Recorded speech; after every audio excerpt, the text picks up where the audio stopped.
parce que plénière nga ko waxee amul problème waaw mais non je comme comprends on a dañu choisir dañu trier sur le volet. oui ñi nga xam ne ñoo ci war a bokk. oui je ñu dem comprends. à l'interne daal di làqatu. def ko. donc kon sama gars yi xarañ nañ de. te ñi ko génne sax. ñi génne li xaw ci travaux yi. Ouais. C'est l'opposition qui est présente. Qui était C'était présente. pour corroborer la thèse selon laquelle vous ne seriez pas d'accord. Voilà. Alors, Et donc vraiment boobu moom. non amul beneen problème nangul neen la ko. mën nañ sax gën a avancer tuuti. Oui, vas-y. sortie wu président de la République bi mu génnee ba wax ba noppi dama gis nga def benn réaction sur Facebook. nga waxee si noo xam ne nii sax à sa tekkaaral bu yàgg bi. nga wax ne que yow dégg nga si waxi président loo xam mel na ni. dafa am une volonté bindaat histoire. si anam yoo xam ne ni demeewut sax na mu demee woon. lan moo tax nga réagir noonu lan nga dégg si kàddu président loolay misaal loolu. xam nga man mën naa commencer faire un peu d'histoire. oui. maa ngi woon à F24. parce que au début dama doon mener sama. def ces manœuvres politico-judiciaires ah. ba non seulement tas Pastef daal di retirer le président Sonko des listes électorales. donc en le rendant donc inéligible. Ouais. Voilà. Et c'est là qu'est intervenue la désignation par Ousmane Sonko du président Bassirou Diomaye Diakhar Faye. léegi ca la ñu migré jóge Lacoste dem Diomaye président. avec tout le monde ah parce que tout ñun ñëpp on était. bien que parce que officiellement dañ ko dissoudre mais les membres de PASTEF sont là. Ouais. Le PASTEF est resté vivant. bien que officiellement juridiquement il n'existe plus mais sur le plan du réel. Le PASTEF existe toujours. Donc on était ensemble pour dire que sax même pour Diomaye président bi c'est président Ayib Daffé moo ñëw jël si ma fële sama kër ak le capitaine Tine ak un colonel Kébé ñoo ñëw jël si ma pour ma intégrer le kii et donc après candidature yi ak caution bi les gens se sont débrouillés bon parce que boobu Ousmane était toujours en prison ak le président Bassirou Diomaye bon et puis on s'est engagé à se battre pour identifier Bassirou Diomaye Faye parmi tous il y avait une multitude de candidatures. La consigne moo doon su ngeen di wax nit ñi ne leen candidat yi ngeen di gis yëpp kenn moo ci suñu candidat mooy borom sikkim bi. C'est le seul qui avait une barbe noire. pour dire que ñun li ñu xam li ñu xam ci histoire politique la nord li ñu ci xam le peu de connaissance bi ñu am ci histoire politique récente 2021-2024. C'est Ousmane Sonko qui pilotait l'affaire bi mu demee ba ñu rendre ko inéligible ci la désigné Bassirou Diomaye Faye. Et donc ñun ñëpp sunu interlocuteur c'était Ousmane Sonko on ne connaissait pas Bassirou Diomaye Faye bi ma ko mu njëkkee gis mooy bi ñu ko libéré. bañ dajee siège Diomaye président. C'est la première fois que je le voyais. Avec Ousmane Sonko on a parlé au téléphone à plusieurs reprises on a échangé à plusieurs reprises. Et donc pour ñun mais vraiment comment dire vouloir dire que ñi dee ci Pastef ñi ñu gaañ ak ñi nga xam ne xale yoo xam ne au quotidien dañ doon xëy suba bàyyi seen liggéey jàkkaarloog force loolu di xeex ak ñoom di sànnañ coomi xeer ñooñu projet bee tax ñu ko doon def man je m'inscris en faux ñooñu Ousmane Sonko la personne de Ousmane Sonko son discours moo leen indi ci combat bi et donc c'est pour cette raison que j'ai dit que man je me d'accord ma ci que loolu li président wax d'accord ma ci quoi qu'on puisse dire Pastef benn nit la yëpp di tourner autour c'est Ousmane Sonko moom ku ko bëgg noonu la ku ko bañ noonu la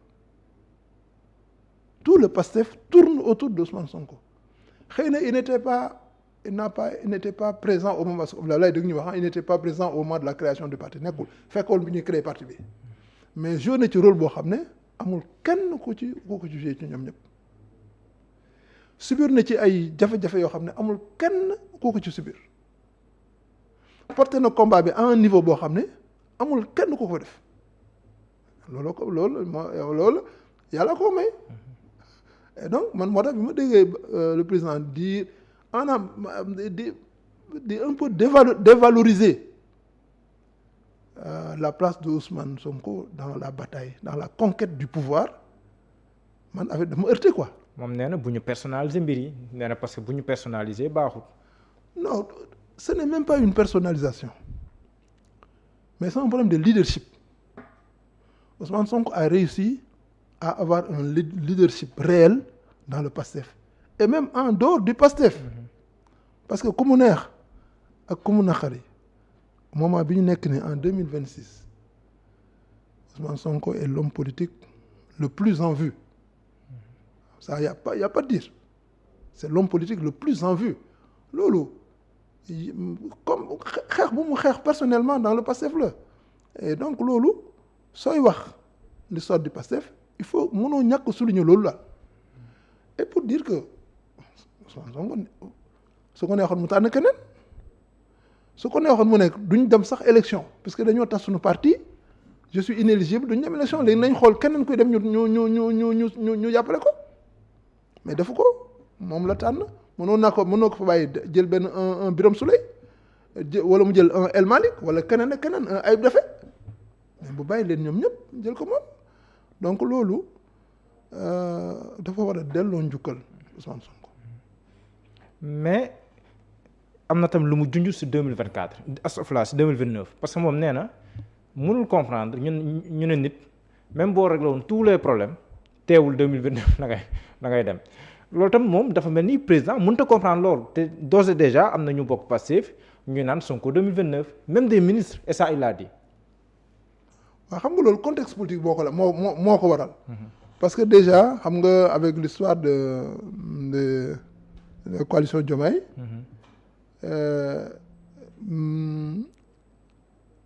ñëpp fi mu ne nii seen xel mu ngi ci 2029. ça moom ku la ko wax ak ku la ko waxul. ku la ko wax. ak ku la ko waxul xëy na peut-être le Sénégalais lambda. waaw kooku moom mu ngay xalaat tabaski bi lu muy tabaski lu muy dundee njabootam mais les hommes politiques ku la ko wax ak ku la ko waxul. xelam mu ngi 2029.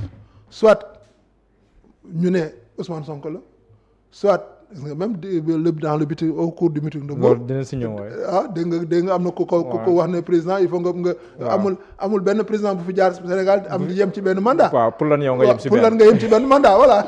pour dire que xoolal homme politique yëpp fi ne nii qu'il soit de l'opposition ou du pouvoir seen xel yëpp mu ngi 2029. et donc logiquement jàpp naa ne normal na que xëy na sax mënoon na bañ a nekk le moment parce que il nous dese nañu presque 3 ans. Ouais.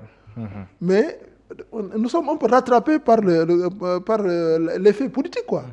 Nous on est rattrapés par ça donc coalition yi xeex taxaw nañ Diomaye président apte. Et puis l'opposition également mu ngi tiré donc situation boobu moo waral. que ku nekk et puis aussi y a les élections locales de yooyu sax xamagul ndax dina dem déet. mais est-ce que mënuñu comprendre président de la République parce que un président bu defagul sax ñetti at yu mot. sa biir camp fi nga bokk parti bi nga bokk. sa biir sa alliés yi ñuy wax ouvertement que candidat 2029 keneen lay doon ku dul yow loolu tam est-ce que mënuñu comprendre le président de la République humainement. non on peut le comprendre. en tant que politique aussi en tant qu'homme politique on peut le comprendre parce que effectivement. xëy na aussi mu amoon loo xam ne dañ ko waxtaanee à l'insu des gens. moom nee na loolu amul de. waaw d'accord mën na ko wéddi waaw mën na ko man aussi man mënuma je peux affirmer dama ne mën na nekk. waaw mais moom daal. mën na nekk nee na amul pacte. mën na nekk loo moom mën na ko wax. mais mën na nekk ne xëy na am na lu ñu waxtaanee woon. seen biir boo xam ne Massamba fekkewu ko. Mademba fekkewu ko. maintenant ñu dem ba fii mu am ay jafe-jafe diggante ñoom ñaar kii nga xam ne moom la ñu jiital ak ki ko jiital. et donc xëy na loolu aussi mën na bokk ci li nga xam ne moom moo indi situation bi ñuy dund nii. voilà donc mais nous notre souhait vraiment franchement. oui mooy que ñu fexe ba pour l'intérêt du pays. oui ñu fexe ba rapproché wu. ñoom ñaar waaw mais dafa mel ni tam sa poste bi su nekkee ne sama mémoire naxuma yaa ngi wax tamit Sonko 2029 sa poste bi wala à gauche. non yaakaaruma ko. non du waxuma de. parce que junj loolu mel noonu parce que dafa ma xaw a sori mais bon mi ngi sama téléphone quand même. waaw mais yaakaaruma ne bind naa 2029 de. non yaakaaruma ko. xaaral dinaa ko xoolaale. en attendant ñu àggali waaw léegi. moom nee na si 100 jours ya que na xool chaise bi dina liggéey pour que mu nekk président il avait dit ça mais bi muy expliqué waat nee na loolu dafa bëggoon rek wane ne que moom il n'est pas obnubilé par le pouvoir dafa am lucidité par rapport au pouvoir ak yooyu mais nekkul forcément comme ni ko ñenn ñi déggee dafa jàpp ne candidat si parti bi la nga koy tànnee ak yooyu te balaa muy mën a jàppale kenn il faudrait que moom mu dem ba mënatul a dem soogaa jàppale candidat Pastef il a dit comme ça loolu itam ban dégg-dégg nga si am. am na benn vieux bu nekkoon RTS à l'époque de Senghor. waaw bu doon wax ne nguur ku ne neexul da nga cee bokkul. Il s'appelait Ousseynou Seck. Il avait une émission en wolof à la RTS. qui disait que nguur ku ne neexul da nga cee bokkul. début bi tu peux avoir mën nga am façon désintéressement bu ne. par rapport au pouvoir. mais une fois nga toog ci nguur sa ne du sax affaire xaalis. nguur non non mën nga am xaalis. mën nga am xaalis mën y a des milliardaires qui sont là. mais kon. lan mais tu es un honneur bi la da ngay nekk xoolal mën nga am milliardaire mais nekk un citoyen lambda. waaw c'est vrai. tu es un citoyen lambda. da ngay dugg ci tali bi di bokkante ko clando yeeg taxi. c'est vrai ah alors quand tu es président dañ lay xalal yoon bi. ñëppay taxaw. nga jàll. foo dugg ñëpp jóg. c'est vrai. ah. mais c'est ça le pouvoir doo ne ba ñam ko nag ah. pour nga bàyyi ko ñam naa nguur bàyyi ko yombul de yomb na man ñam nguur bàyyi ko yombul bon man daal yaakaar naa ne li gën mooy ci sama xalaat nañ nekk ensemble 2029 su lay neex sax ñoom ñaar ñu nekk candidat oui ku gagné d'accord l'opposition présent opposition présente de seen candidat et puis ñu dem en 2029 mais en attendant le pays priorité yi la priorité c'est le pays. d'accord fexe ba génne nit ñi ci jafe-jafe ñu nekk jamono ji. loolu c'est ça qui est prioritaire. d'accord parce que ñii nekk ci jafe-jafe ñoom ñoom ñoo nekk ay électeurs en 2029. et donc man jàpp naa ne ñun daal fi mu ne li ñu war a def mooy sëgg ci jafe-jafe sénégalais yi ba lijjante ko ba nit ñi nekk jotaat seen bopp. d'accord sànq sa mémoire moo ma nax nag waxoo 2029 man maa juum. ah bon d'accord heureusement. waaw man maa juum léegi président mën nañ avancer. dem Mbour. mais balaa ma laaj si Mbour. xam nga dafa am xam nga yaa ko doon junj. léegi Diomaye président dafa taxaw apt taxaw yow foo taxawee. man maa ngi apt. yaa ngi apt. kon soxla bu ma lay laaj ndax yaa ngi woon Mbour kon nekkoo woon Mbour. mais bi nga xoolee Mbour. ndax bokk nga si ñu jàpp ne que parce que waa Diomaye président nee na moom loolu maanaam ndam lu rëy la mobilisation bi réussir nañ ko def nañ seen communiqué ak yu demee noonu image yeeg nit ñu ni woon ndax yow en tant que politique jàpp nga ne lii xewoon Mbour quand même ça a été une grande réussite. pour man fiasco la bi ma gisee Mbour daf may fàttali mobilisation yi ñu doon def au temps du